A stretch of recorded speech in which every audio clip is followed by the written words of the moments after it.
truth has become a right-wing concept.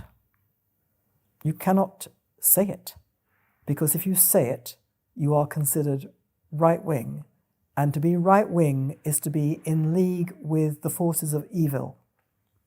It is a Manichaean division between ideologies of one kind or another and those who don't subscribe to those ideologies. And the ideologies brook no dissent because they represent, in the minds of people who promote them, they represent goodness, brotherhood of man, progress, reason, education.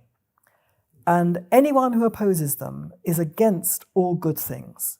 So they are not just wrong, they're not people to be argued with, they're people to be removed and silenced, because otherwise you're against all good things. So it's that division between good and evil.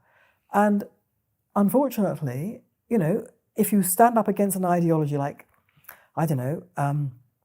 so-called anti-racism, which basically says all white people are bad. Critical theory. Or critical theory. Or you stand up and say a woman is defined by her biology. So you're against transgender. So, as you know, there's no discussion. You are cancelled. You are removed. You have to be silenced. This dissent cannot be permitted. So we're in what a thinker of a previous age called cultural totalitarianism. No alternative is to be permitted.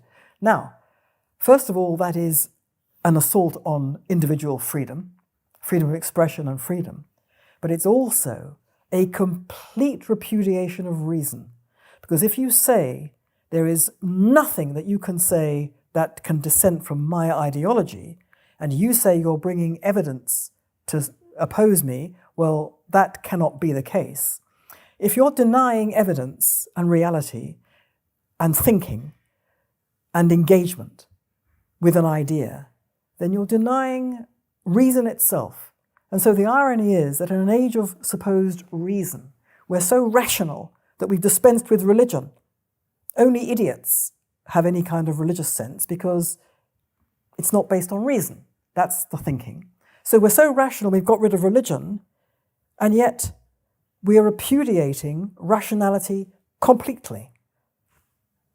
This is something that doesn't quite add up. So I would say that we are in a new age of unreason. That's what we're in. An age of unreason. That's what we've unleashed. And it's an irony because we've done it under the aegis of being rational.